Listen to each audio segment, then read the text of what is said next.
लीजिए, अगर आपके पास 10,000 रुपए और आप 10% का रिस्क ले रहे तो आपको एक ट्रेड पर लॉसेस होगा 1,000, और यदि आप 10 लॉसेस कर लेते हैं तो 10 बार में आपका अकाउंट डिस्क्रिप्शन बॉक्स में दिए गए लिंक से अगर आप अब स्टॉक्स में डीमैट अकाउंट खोलते हैं तो आपको ट्रेडिंग व्यू और चार्ट IQ का एक्सेस फ्री में मिलेगा।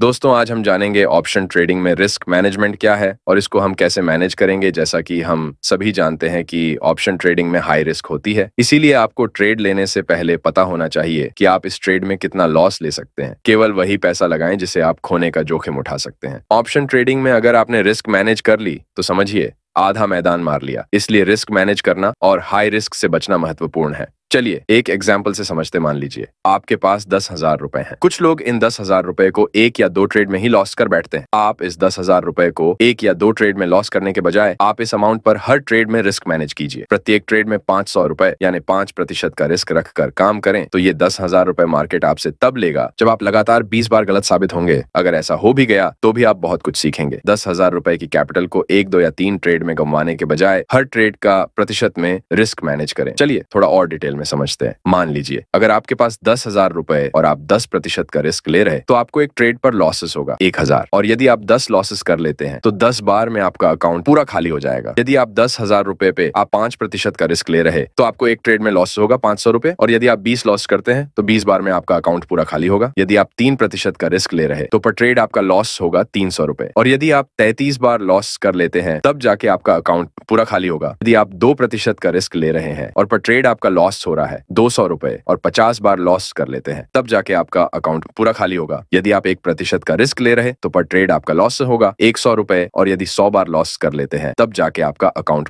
पूरा खाली होगा। पॉइंट नंबर 2, आप अपने पोर्टफोलियो का डाइवर्सिफिकेशन करें। पोर्टफोलियो डाइवर्सिफिकेशन का आसान सा मतलब ये होता है कि आप इन्वेस्टमेंट के तौर पर अपना पैसा एक जगह पर डालने के बजाय अलग अलग जगहों में इन्वेस्ट करें। इसीलिए बहुत जरूरी है कि आप अपना पैसा अलग अलग सेक्टर में डालें ताकि अगर एक जगह आपका पैसा गिरे तो दूसरे जगह आप अपने अन्य निवेश से रिटर्न कमा लें। अगर आपने अपना पैसा सिर्फ एक जगह ही लगा रखा है तो बाजार में गिरावट के बाद बहुत मुमकिन है कि आपको ज्यादा नुकसान हो। वहीं अगर आपने पैसा अलग अलग सेक्टर में लगा रखा है तो आपको कम नुकसान हो सकता है। मान लीजिए आपके पास 1 लाख रुपए हैं और आप इसे इन्वेस्ट करना चाहते हैं। अगर आप सारा पैसा सिर्फ एक कंपनी के स्टॉक्स में लगा देते हैं तो अगर उस कंपनी को नुकसान होता है तो आपका पूरा इन्वेस्टमेंट खतरे में पड़ सकता है।